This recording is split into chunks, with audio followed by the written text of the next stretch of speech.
Focus کرنا ہے کسی چیز پہ اٹینشن دینی ہوتی ہے تو اس پہ یہ لوگ پراپر توجہ نہیں دے پاتے, یہ چیز ڈسٹرب ہوتی ہے. جی اس کے ساتھ ساتھ اس میں بایولوجیکل سمٹمز بہت امپورٹنٹ ہیں, جو پرانے زمانے جسے میلنکولک سمٹمز کہا جاتا تھا یا ویجیٹیٹو سمٹمز کہا جاتا تھا, جس میں آپ کی جو ڈائی انل ویریشن آف موڈ ہوتی ہے, اس کا مطلب یہ ہوتا ہے کہ انسان جب صبح اٹھتا ہے تو وہ ڈپریشن والی فیس میں ہوتا ہے, لیکن جیسے جیسے وقت گزرتا ہے, دن ڈھلتا ہے, تو اس میں جو اداسی والی پہلے والی کیفیت تھی صبح والی, وہ نسبتاً کم ہوتی جاتی ہوتی ہے, اس کا موڈ نسبتاً بہتر ہوتا جاتا ہے.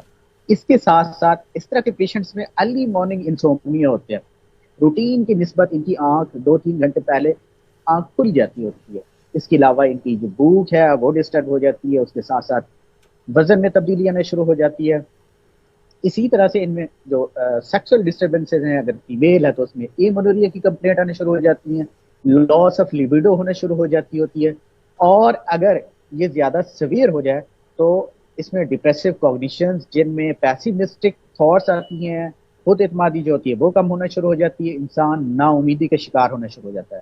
اور اگر یہ نا امیدی بڑھ جائے حد سے تو انسان کے اندر سوئسائڈل ایڈیشن یا بعض اوقات سوئسائڈل اٹیمپٹس, یہ والی چیزیں بھی آ سکتی ہوتی ہیں. صحیح. اور اس کے ساتھ ساتھ انسان کی جو سائیکوموٹر ایکٹیویٹیز ہیں, کہ بندے نے جو حرکات صنعت کرنی ہے, کسی کے ساتھ ملنا ہے تو اس کو کوئی جسچر دینا ہے, کوئی آئی کنٹیکٹ اس کے ساتھ مینٹین کرنا ہے, آنکھ سے آنکھ ملا کے وہ بات نہیں کر سکتے, سائیکوموٹر ریٹارڈیشن سے سائنس کی زبان میں یا ہماری زبان میں کہا جاتا ہے. یہ ساری علامات ڈپریشن کی ہوتی ہیں, اور عام طور پہ ڈپریشن ایز سچ سمپل اتنا ہوتا نہیں ہے. ڈپریشن کے ساتھ باقی کافی ساری سمٹومیٹالوجی ہوتی ہیں. مثال کے طور پہ انگزائٹی ہے, جسے گھبراہٹ کا عارضہ کہا جاتا ہے, وہ بھی اس کے ساتھ بڑا کامن ہے. اس کی علامات بھی عام طور پہ اس کے ساتھ کامن ہوتی ہیں. بعض اوقات جو او سی ڈی والی جسے وہم کی بیماری کہا جاتا ہے, اس کی علامات بھی کامن ہوتی ہیں اس میں. تو میرے کہنے کا مقصد یہ ہے کہ یہ ڈپریشن جسٹ ڈپریشن نہیں ہوتا, اس میں انسان کی جو سوچنے سمجھنے کی صلاحیت ہے وہ ڈسٹرب ہونا شروع ہو جاتی ہے. انسان دوسرے کو یہ لگتا ہے کہ شاید اس کے اندر کوئی ول پاور کی کمی ہو گئی ہے, انسان کاہل ہو گیا ہے, انسان سست ہو گیا ہے, حالانکہ اس کے اندر جو ڈسٹربنسز ہو رہی ہوتی ہیں اس کے مائنڈ میں نیورو ٹرانسمیٹر کے لیول پہ, تو اس وجہ سے بہت زیادہ پرابلم آنا شروع ہو جاتے ہیں. ٹھیک ہے. ڈاکٹر صاحب, اس بیماری کی وجوہات کیا ہوتی ہیں؟ میڈم, اگر ہم اس کی ایٹیالوجی کی بات کریں, وجوہات کی بات کریں, تو رائٹ فرام کنسیپشن اس کی وجوہات شروع ہو جاتی ہے. ٹھیک ہے. اگر مدر کے اندر کوئی پرابلم ہے,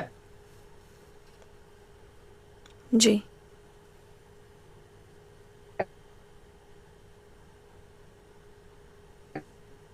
جی ڈاکٹر صاحب.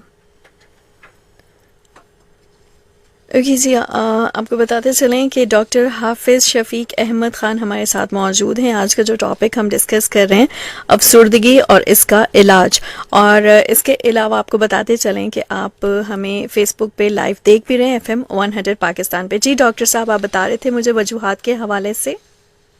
اگر ہم اس کی وجوہات کے بارے میں بات کریں تو اگر آپ کے ارلی چائلڈہڈ ایکسپیرینسز اس طرح کے رہے ہیں, جس میں کوئی آپ کے پیرنٹ سپریشن ہوئی ہے, آپ کا کوئی پیرنٹل لاس ہوا ہے, آپ کو کوئی سیکسول فزیکل ابیوز ہوا ہے, آپ کی ایجوکیشن کسی وجہ سے پراپر نہیں ہوئی, یا پھر جو آپ کی شخصیت ہے, جو پرسنالٹی ہے آپ کی, اس کی گرومنگ اس طرح کی ہوئی ہے, مثال کے طور پہ آپ اینکشیس بہت ہوتے ہیں, آپ کے اندر ابسیشن والے فیچرز زیادہ ہیں, آپ کی پرسنالٹی ڈیپینڈنٹ ہو گئی ہے, تو تب بھی اس طرح کی آپ کے اندر رسک ہوتا ہے کہ ہو سکتا ہے آپ کو ڈپریشن ہو. اس کے ساتھ ساتھ جو کرنٹ آپ کی لائف سچویشن چل رہی ہے, کرنٹ لائف پرابلم چل رہی ہیں, جس میں آپ کی کوئی جاب سے ریلیٹڈ ایشوز ہیں, آپ کی جو اکنامکس ہیں اس سے ریلیٹڈ آپ کے ایشوز ہیں, آپ کا اگر کوئی ریلیشن شپ ڈسٹرب ہے, تب بھی یہ ساری علامات آپ کے اندر ہو سکتی ہیں. اس کے علاوہ بیسیکلی یہ ساری چیزیں جتنی میں نے آپ کو بتائی ہیں ایک دوسرے کے ساتھ انٹیگریٹڈ ہوتی ہیں, انٹر ایکٹیو ہوتی ہیں. یہ ساری چیزیں کرتی کیا ہیں, آپ کی جو ولنریبلٹی ہے وہ بڑھاتی ہیں, کہ اس بندے کے اندر رسک کیا ہے کہ یہ شاید ڈپریشن میں چلا جائے. جب ولنریبلٹی بڑھتی ہے تو آپ کے برین کے اندر بایو کیمیکل چینجز آتی ہیں. جی اس کا مطلب ہم ہیں کہ انسانی مائنڈ کے اندر جو نیورو ٹرانسمیٹرز ہوتے ہیں ان کا لیول ریڈیوس ہونا شروع ہو جاتا ہے, کم ہونا شروع ہو جاتا ہے ڈپریشن میں. پارٹیکولرلی آپ کے جو سیروٹونین ہے, آپ کا جو نور ایڈرینالین اور ایڈرینالین ہے, ان کا لیول کم ہونا شروع ہو جاتا ہے, جس کی وجہ سے کیا ہوتا ہے کہ ایسا پرسن جس کے اندر بایولوجیکل ولنریبلٹی ان فیکٹرز کی وجہ سے زیادہ تھی, اور اس کے ساتھ ساتھ پھر بایولوجیکل چینجز آنا بھی اس کے برین میں آنا شروع ہو گئی ہیں، تو وہ پری ڈسپوز ہوتا ہے، اس میں رسک ہوتا ہے کہ اس کو ڈپریشن والی جو علامات میں نے پہلے عرض کی ہیں جی وہ آنا شروع. ٹھیک ہے. اور یہ بیماری کس عمر کے جو ہیں افراد میں زیادہ پائی جاتی ہے؟ آپ نے بہت اچھا سوال کیا. یہ ڈپریشن وہ بیماری ہے میرا خیال ہے جو کسی بھی ایج گروپ میں ہو سکتی ہے، لیکن جو ریپورٹڈلی مین کامن لوگوں میں ہوتی ہے وہ عام طور پہ 25 سے لے کے 35 سال کی جو عمر کے لوگ ہوتے ہیں ان میں زیادہ ہوتی ہے، اور اس کی جو مین ایج ہے وہ 27 ایئرس ہے. اور ٹھیک یہ ہے. بیماری عام طور پہ مردوں کی نسبت خواتین میں دگنا ہوتی ہے، کیونکہ ان کو ڈیفیکلٹ پرابلم زیادہ ہوتے ہیں ہماری سوسائٹی ہمارے کلچر کے حساب سے. اور ان میں بعض اوقات پارٹیکولرلی اگر ان کو ان کے جو چھوٹے بچے ہیں ان کو ان کی کیئر کرنی پڑے اور ان کو کنفائننگ ریلیشن شپ بھی نہ ہو، تو ایسی صورتحال میں ان کو خواتین کو اس طرح کی علامات آنے کا خطرہ ڈبل ہوتا ہے ایز کمپیئر ٹو مرد حضرات کے. یہ اور بات ہے کہ ٹھیک. ہماری سوسائٹی میں بعض اوقات اس طرح کی کیسز رپورٹ نہیں ہوتے. صحیح. اور ڈاکٹر صاحب یہ بھی بتائیے گا کہ اس بیماری میں مبتلا افراد جو ہوتے ہیں ان کا علاج کیسے کیا جاتا ہے؟ اس کے علاج کے ہمارے پاس ڈفرینٹ ڈومینز ہیں. بیسیکلی ہم سائیکیٹری میں جس ماڈل کو فالو کرتے ہیں ہیلتھ سے ریلیٹڈ یا پھر کوئی ڈیزیز ہو جائے اسے کہتے ہیں بایو سائیکو سوشل ماڈل. اس کا مطلب یہ لیا جاتا ہے کہ کسی انسان کی ہیلتھ کو مینٹین کرنے کے لیے 3 فیکٹرز بہت امپورٹنٹ ہیں. وہ کون سے ہیں؟ بایولوجیکل فیکٹرز ہیں، سائیکولوجیکل فیکٹرز ہیں، سوشل فیکٹرز ہیں. اسی طرح سے ڈیزیز کی کازیشن میں particularly pertaining to psychiatric illness یہ تینوں فیکٹرز بہت امپورٹنٹ ہیں، اور سارے یہ تینوں فیکٹرز آپس میں انٹیگریٹڈ یا انوالو ہوتے ہیں. جب آپ نے ٹریٹمنٹ کرنی ہے، جب آپ نے مینجمنٹ کرنی ہے پیشنٹ کی، تو آپ نے ان تینوں فیکٹرز کو ذہن میں رکھنا. مثال ٹھیک ہے. کے طور پہ اگر آپ بایولوجیکل فیکٹرز کی بات کریں، بایولوجیکل فیکٹرز کی اگر ہم بات کریں تو اگر خاندان میں اس طرح کا کسی کو پرابلم ہے، فیملی ہسٹری اس کی پازیٹیو ہے، تو اس طرح کی علامات اس فیملی کے کسی پرسن میں آ سکتی ہوتی ہیں. صحیح. اور اسی سے اگر کوئی سبسٹانس ابیوز، کوئی نشہ آور چیزیں استعمال کرتے ہیں لوگ، تو اس کی وجہ سے بھی اس طرح کی علامات ہو سکتی ہے. اور اس کے ساتھ ساتھ انسانی برین میں اگر نیورو ٹرانسمیٹر کا لیول کسی بھی وجہ سے ڈسٹرب ہو جائے تب بھی یہ ساری علامات آ سکتی ہوتی ہیں. اسی طرح سے سائیکولوجیکل فیکٹرز جس میں پارٹیکولرلی آپ کی شخصیت آتی ہے، اگر اس کے اندر ایسی چیزیں گرومنگ میں آ گئی ہیں، ایسی چیزیں آپ کی شخصیت کا حصہ بن گئی ہیں، تب بھی اس طرح کی علامات ہو سکتی ہیں. اور اسی طرح سے سوشل فیکٹرز ہیں، اگر آپ کا سوشل نیٹ ورک پور ہے، آپ کی دوستیاں کم ہیں، آپ کے چاہنے والے، آپ کی کیئر کرنے والے لوگ نہیں ہیں، تب بھی اس طرح کی علامات آ سکتی ہوتی ہیں. صحیح. تو ڈاکٹر صاحب اس کا علاج جو ہے مطلب کیا میڈیسن سے کیا جاتا ہے، کیسے کیا جاتا ہے، اور اس کے علاوہ اس کا کتنا دورانیہ ہوتا ہے، کتنے ٹائم میں جو ہے اس کا علاج ہوتا ہے مکمل؟ اگر آپ اس کی علاج کی ایک تو پہلے دورانی کی چلیں بات کر لیتے ہیں. اگر کہتے ہیں جو اسٹڈیز ہوئی ہیں، جو گائیڈ جی لائنز ہیں، وہ یہ کہتی ہیں کہ اگر فرسٹ ٹائم اس طرح کا کوئی ایپیسوڈ آ رہا ہے ڈپریشن کا، جی تو after resolution of symptoms at least 6 to 9 months treatment چلنا چاہیے اگر فرسٹ ایپیسوڈ ہے. ٹھیک لیکن ہے. اگر سیکنڈ ایپیسوڈ آ رہا ہے تو کم از کم 1 سال کا ہونا چاہیے. اور اگر 3 یا 3 سے زیادہ ہیں تو عام طور پہ دیکھا یہی گیا ہے کہ وہ 5 years یا بعض اوقات اس سے بھی زیادہ ڈیوریشن کا اس کا ٹریٹمنٹ چلتا ہے. اور اگر ہم ٹریٹمنٹ کی بات کریں، بیسیکلی اس میں بہت زیادہ موڈیلٹیز ہیں ہمارے پاس. پہلے جی تو ہم نے اس کو کیٹیگرائز کرنا ہوتا ہے، یہ ڈپریشن کس لیول کا ہے، معمولی درجے کا ہے، درمیانی درجے کا ہے، یا اس کی شدت بہت زیادہ ہے. تو اس حساب سے ہم علاج تجویز کرتے ہیں. مثال کے طور پہ اگر یہ معمولی درجے کا ہے تو اس پیشنٹ کو ہم کچھ ایسی ٹیکنیکس بتاتے ہیں، ایسے طریقہ کار بتاتے ہیں کہ جس کی وجہ سے اس کی جو لائف کی روٹین ہے وہ سیٹ رہتی ہے، اس کا جو کھانا پینا ہے، اس کی جو سلیپ ہے، اس کے جو لوگوں کے ساتھ ریلیشن شپ ہیں وہ بہتر رہتے ہیں. تو عام طور پہ فزیکل ایکٹیویٹی اور باقی چیزوں کو مینیج کرنے، ٹائم مینجمنٹ اور باقی چیزوں کے حساب سے کافی امپرومنٹ آتی ہے.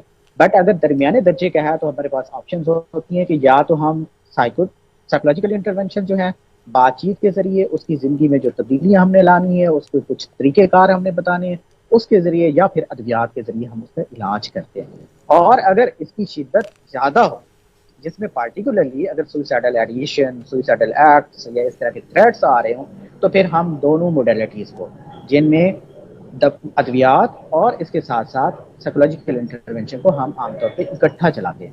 اور اس کے ساتھ ساتھ بعض اوقات ہمیں جو میڈیسنس ہیں وہ ایک میڈیسن سے بعض اوقات ہمیں رسپانس ہمارے پیشنٹ کو ایڈیکویٹ نہیں آ رہا ہوتا، تو ہمیں بعض اوقات باقی میڈیسن کے ساتھ آگمنٹیشن کرنی پڑتی ہے, کچھ اور ضروری ادویات بھی ساتھ میں دینی پڑتی ہیں, کمبینیشن تھراپی جسے کہتے ہیں. اور اس کے ساتھ ساتھ ہمارے پاس ایک اور بھی ٹریٹمنٹ آپشن ہے جسے ECT کا نام دیا جاتا ہے, الیکٹرو کنولسو تھراپی. ایسے پیشنٹس جو سوئسائڈل ہوں, جن میں ٹریٹمنٹ سے ان دونوں کی ہم بات کر رہے ہیں, pharmacological intervention as well as psychological intervention, ان کا کوئی ایفیکٹ اتنا جلدی نہ آ رہا ہو یا ہمیں اس کا جلدی ریزلٹ چاہیے ہوتا ہے, تو ہم ایسی صورتحال میں ECT کا آپشن بھی ہوتا ہے, الیکٹرو کنولسو, اور اس کا پراپر فالو اپ بہت زیادہ ہوتا ہے. ایک دفعہ پیشنٹ ٹھیک ہو جاتا ہے, اس کا ریسپانس آنا شروع ہو جاتا ہے. ریسپانس سے مراد ہم یہ لیتے ہیں کہ ایٹ لیسٹ 50% اس کی جو بیس لائن فنکشنلٹی ہے وہ امپروو ہو گئی ہے, یا اس کی جو سمٹمس ہے 50% امپروو ہو گئی ہیں, تو اسے کہتے ہیں ہم کہ اس کا ریسپانس آ رہا ہے. اس کے بعد کیا ہوتا ہے, ریمیشن ایک ہم ٹرم بولتے ہیں کہ ایٹ لیسٹ 80% پیشنٹ میں اس کی سمٹومیٹالوجی میں بہتری آ گئی ہو, تو اسے ہم بولتے ہیں. اور اگر 100% ریکوری 100% اس کی سمٹومیٹالوجی امپروو ہو گئی ہے, تو اسے ہم ریکوری کا نام دیتے ہیں. ٹھیک ہے. ڈاکٹر صاحب ابھی آپ نے جیسے بات کی تھی فرسٹ ایپیسوڈ ہے یا دوسرا ایپیسوڈ سے یہاں پہ کیا مراد لیتے ہیں؟ کیا دوبارہ سے اس کو جو ہے یہ ڈسٹربنس ہونا شروع ہو جائے, تو وہ آپ کہہ رہے ہیں کہ سیکنڈ ٹائم جو آیا ہے پیشنٹ اس کے بارے میں بات کی ہے؟ جی اسی کے بارے میں بات کی ہے. ہوتا یہ ہے, جو ڈپریشن ہوتا ہے, یہ جو سائیکیٹرک النیسز ہوتی ہیں پارٹیکولرلی جن کو ہم افیکٹو ڈس آرڈرز یا موڈ ڈس آرڈرز کہتے ہیں, یہ عام طور پہ ایپیسوڈک ان نیچر ہوتے ہیں. ٹھیک ہے. اس کے بارے میں عام کنسیپٹ یہ ہے کہ یہ 6 months تک عام طور پہ ریزالو ہو جاتے ہیں ود اور وداؤٹ ٹریٹمنٹ. اب سوال یہ پیدا ہوتا ہے کہ اگر انہوں نے بغیر علاج کے ٹھیک ہو جانا ہے تو ہم اس کے علاج کیوں کرواتے ہیں؟ لیکن اس کے ساتھ ساتھ یہ بھی ایویڈینس بیسڈ ہے کہ ان میں سے کم از کم 20% کیسز ایسے ہوتے ہیں جو اگر جن کی آپ نے ٹریٹمنٹ نہ کی, جن کا آپ نے ٹائملی انٹرونشن نہ کی, تو ان کے اندر یہ بیماری لمبے عرصے کے لیے بھی چلنے کا خطرہ ہوتا ہے. تو اس چیز اب ہمیں پتہ تو نہیں ہوتا, ایک پیشنٹ آیا ہے مثال کے طور پہ, تو یہ کیا اس کیٹیگری میں فال کرتا ہے, دوسری کیٹیگری میں فال کرتا ہے. تو اس لیے بہتر ہوتا ہے کہ جب آپ کو یا آپ کی فیملی میں کسی کو اس طرح کی سمٹومیٹالوجی آ رہی ہے, کسی قسم کی ڈسٹربنسز آ رہی ہیں, تو فوراً اپنے جو قریبی کوالیفائڈ سائیکیٹرسٹ ہیں ان سے کنسلٹ کرے, وہ آپ کو بہتر طریقے سے گائیڈ کر سکتے ہیں. اور اسی طرح سے جو میں نے ایپیسوڈ کی بات کی ہے, ایپیسوڈ کا مطلب یہ ہوتا ہے کہ ایک دفعہ عام طور پہ دیکھا گیا ہے ڈپریشن کا اگر ایپیسوڈ ارلی ایج میں آیا ہے اور کرنٹلی اس کے جو سائیکو سوشل سٹریسرز ہیں وہ بھی چل رہے ہیں, جن کی وجہ سے اس کا پرابلم ہے, پارٹیکولرلی اگر وہ ریئیکٹیو ڈپریشن کی ہم بات کریں تو اس کے سیکنڈ ایپیسوڈ ہونے کا چانس ہوتا ہے. تو اسی طرح سے جس طرح میں نے پہلے عرض کیا ہے کہ اگر سیکنڈ ایپیسوڈ آئے گا کسی پیشنٹ میں, تو اس کا ٹریٹمنٹ کا جو ڈیوریشن ہے وہ بھی نسبتاً لمبا ہوگا ایز کمپیئر ٹو اس کے فرسٹ ایپیسوڈ.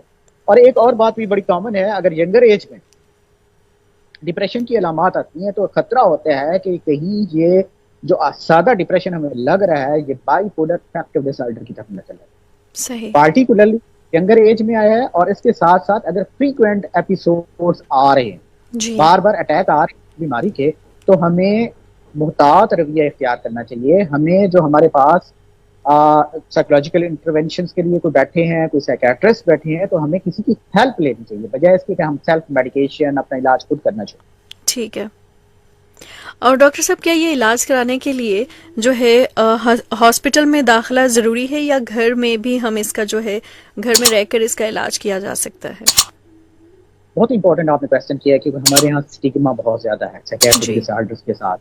لوگ ایک تو ڈاکٹر کے پاس خصوصاً سائیکیٹرسٹ کے پاس جانا ہی پسند نہیں کرتے. ہمارے پاس لوگ آتے ہیں کہتے ہیں ہمارے اس پہ نام تک نہ لکھیں, ہمیں آپ کی فائل نہ دیں, فائل کور نہ دیں. وہ رات کو ڈر کے آتے ہیں, وہ کہتے ہیں آپ ہمیں کوئی کنٹیکٹ نمبر دے دیں تاکہ ہم آپ سے ٹیلیفونکلی کنسلٹ کریں بجائے اس کے ہم آپ کے پاس. تو میڈم اس پہ ڈیپینڈ کرتے ہیں کہ جو ہمارا ڈپریشن ہے ہمارے پیشنٹ کو وہ کس نوعیت کا ہے. جیسے میں نے عرض کیا ہے, اگر ہلکے درجے کا ہے, اگر درمیانے درجے کا ہے, تو اس کے لیے داخلے کی ضرورت نہیں ہے. داخلے کی ضرورت اس وقت ہوتی ہے جب پیشنٹ یا تو میڈیکیشن نہ لے رہا ہو یا اس میں کوئی سگنیفیکنٹ پرابلم آ رہا ہو. پارٹیکولرلی جیسے میں نے پہلے عرض کیا ہے کہ اس طرح کے پیشنٹس میں, ڈپریشن والے پیشنٹس میں 15 to 20% رسک ہوتا ہے سوسائڈ کا, یہ خودکشی کر جاتے ہیں یا اٹیمپٹ کرتے ہیں.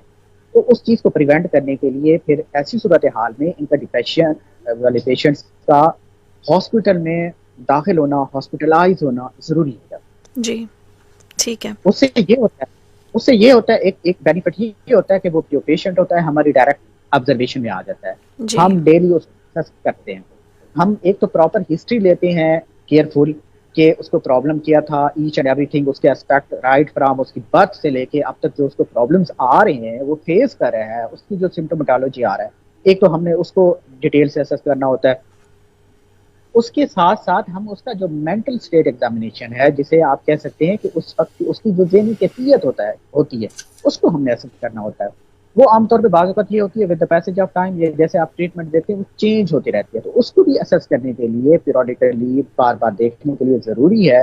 اگر بالخصوص جو پیشنٹ ہے اس کے ڈپریشن کی جو نوعیت ہے وہ شدید ہے, سوئسائڈل ہے, کوئی سیلف ہارم کا خطرہ ہے, یا اس کے ساتھ کوئی کو ماربڈ میڈیکل کنڈیشن یا کو ماربڈ سائیکیٹرک کنڈیشن ہے, تو ایسی صورتحال میں پھر داخلہ ضروری ہو جاتا ہے, اور پھر ہم ایڈوائز کرتے ہیں کہ ایسے پیشنٹس کو ہم پھر داخل کریں. ٹھیک ہے.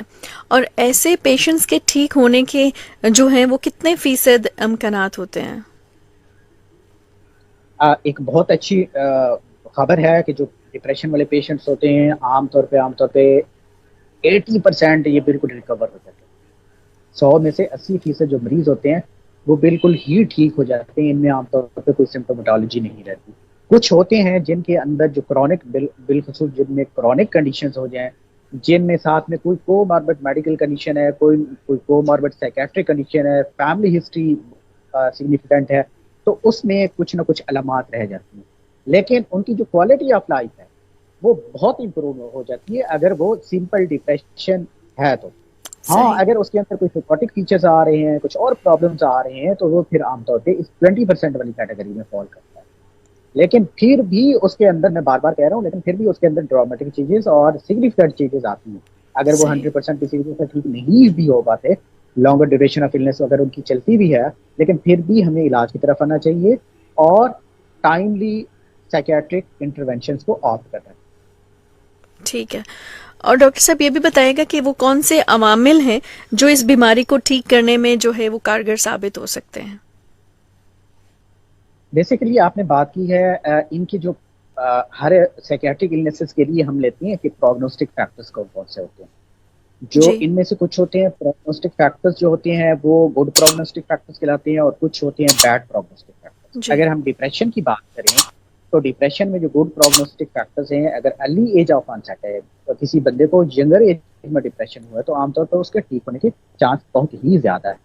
اور اگر اینڈوجینس ہے تب اس کے چانس نسبتاً ٹھیک ہوتے ہیں. اور اسی طرح سے اگر آپ کا سوشل نیٹ ورک اچھا ہے, آپ کی سوسائٹی آپ کے گھر والے سپورٹیو ہے, ٹھیک ہے, کرنٹلی آپ کو اکوموڈیشن کا, آپ کو فنانشیل ایشوز, آپ کے اکنامک سٹریسز اس طرح کا نہیں ہے, آپ کی لائف کے اندر اس طرح کے سٹریسز نہیں ہیں, آپ کو particularly medical illnesses like thyroid اس طرح کی چیزیں نہیں ہیں, آپ کو پرسنالٹی کے ایشوز نہیں ہیں, آپ کا کمپلائنس بہت اچھا ہے, اس سے پہلے جو آپ کی پریویس کوالٹی آف لائف تھی, جو سائیکو سوشل ایڈجسٹمنٹ تھی, وہ بہت زیادہ اچھی تھی, تو عام طور پہ آپ کا جو ٹھیک ہونے کے چانس ہیں, آپ کی جو بہتری کے چانس ہے, وہ اتنی ہی بڑھ جاتے ہوتے ہیں. صحیح. اور ڈاکٹر صاحب ایک لاسٹ کویشچن یہ بھی بتا دیجئے کہ اس بیماری کے دوبارہ ہونے کے چانسز جو ہیں وہ کتنے ہوتے ہیں, یعنی کہ ان سے کیسے بچا بھی جا سکتا ہے یا ان کو کس طرح اوور کم کیا جا سکتا ہے, اور کتنے فیصد امکانات ہوتے ہیں کہ ایک انسان دوبارہ ڈپریشن میں چلا جائے؟ یہ ڈیپینڈ کرتا ہے میڈم کہ اس کو پہلے کتنے ایپیسوڈز ہو چکے ہیں. اگر فرسٹ ایپیسوڈ ہوا ہے ڈپریشن کا تو عام طور پہ 20 to 30% چانس ہوتا ہے کہ اس کو دوبارہ ڈپریشن ہوگا. اور اسی طرح سے جیسے جیسے ایپیسوڈ بڑھتے جاتے ہیں تو اس بیماری کے دوبارہ ہونے کے چانس اتنے ہی بڑھتے جاتے ہیں. اس کے ساتھ ساتھ وہی فیکٹرز ہیں جو اگر آپ کے بیڈ پروگنوسٹک فیکٹرز ہیں, کہ ایسے آپ کے کنٹریبیوٹنگ فیکٹرز ہیں, ایسے کوئی آپ کے مینٹیننگ فیکٹرز ہیں, آپ کی لائف کے اندر پرابلم چل رہے ہیں, آپ کے ریلیشن شپ ڈسٹرب ہیں, آپ کی اکوموڈیشن, آپ کی فنانشیل ریسورسز کمپرومائز ہیں, تو ایسی صورتحال میں آپ کو فردر ڈپریشن کے ایپیسوڈ ہونے کا چانس بہت زیادہ ہوتا ہے. صحیح. ٹھیک ہے. آخر میں کیا کہنا چاہیں گے, کیا پیغام دینا چاہیں گے ویورز کو, لسنرز کو جو آپ کو سن رہے ہیں؟ میرے تمام سامعین سے گزارش یہی ہے کہ یہ ڈپریشن اور جتنی بھی سائیکیٹرک النیسز ہیں یہ تقریباً قابل علاج. اگر کسی وجہ سے کوئی ایسی بیماریاں ہیں جو قابل علاج مینس کے پوری طرح سے ٹھیک ہونے والی نہیں ہیں, تو اتنا ضرور ہے کہ اس پارٹیکولر پرسن کی کوالٹی آف لائف بہت امپورٹنٹ جو ہے، اس کی کوالٹی آف لائف، اس کی جو فنکشنلٹی ہے وہ اتنا نسبتاً کمپرومائز نہیں ہوتی، اس کے اندر ڈیفینیٹلی بہتری آتی ہے. میرا تمام سامعین سے یہ درخواست ہے کہ بجائے اس کے ہم ان چیزوں کو کسی اور چیزوں کے ساتھ جوڑیں، پیروں فقیروں کے ساتھ، سہ جادو کے ساتھ، یا حکیموں کے ساتھ، یا نان کوالیفائڈ جو لوگ ہیں ان کے پاس جائیں. میرا مخلصانہ مشورہ یہی ہے کہ اگر آپ کو یا آپ کی فیملی میں، آپ کے دوستوں میں کسی کو اس طرح کو کوئی پرابلم ہے تو آپ کے قریبی جو سائیکیٹرسٹ ہیں ان سے کنسلٹ ضرور کریں. اور ایک پیغام میں اور بھی دینا چاہوں گا کہ ہمارے ذہن میں یہ بھی کنسیپٹ نہ ہو کہ ایسی جو ادویات ہیں وہ ہمیشہ بندہ اس کا عادی ہو جاتا ہے، یہ نشاور ادویات ہوتی ہیں. حالانکہ سوائے بینزوڈیزیپین کے کوئی بھی ایسی سائیکیٹرک ادویات نہیں ہے جس کا مریض عادی ہو جائے. صرف تھوڑا سا یہ ہوتا ہے کہ آپ نے ڈاکٹر کے ساتھ اپنا جو فالو اپ ہے وہ اچھا رکھنا ہوتا ہے، دوائیوں کو باقاعدگی سے استعمال کرنا ہوتا ہے، اور اچانک کسی بھی جو نفسیاتی دوائی ہے اس کو اچانک سے چھوڑنا یا اپنی مرضی سے اس کی خوراک کی مقدار کو کم کرنا نہیں. صحیح. Thank you so much doctor حافظ شفیق احمد خان صاحب. جزاک اللہ، آپ کا بہت بہت شکریہ کہ آپ نے مجھے بلایا، مجھے موقع دیا، اور انشاءاللہ اگر آپ نے دوبارہ بھی موقع دیا تو میں عوام کی خدمت کے لیے جو ہم اویئرنیس پروگرام دے سکتے ہیں انشاءاللہ ان تک ضرور پہنچانے کی کوشش کریں. جی تھینک یو سو مچ، آپ کا بھی بہت شکریہ. اور لسنرز اینڈ ویورز اب چاہوں گی میں آپ سے اجازت، اپنا بہت زیادہ خیال رکھیے گا. آپ سن رہے تھے صحت کی بات ویرک کے ساتھ، اسپانسرڈ بائی ویرک فارماسیوٹیکلز. اللہ حافظ. پاکستان زندہ باد. Thanks for watching and subscribe to our channel.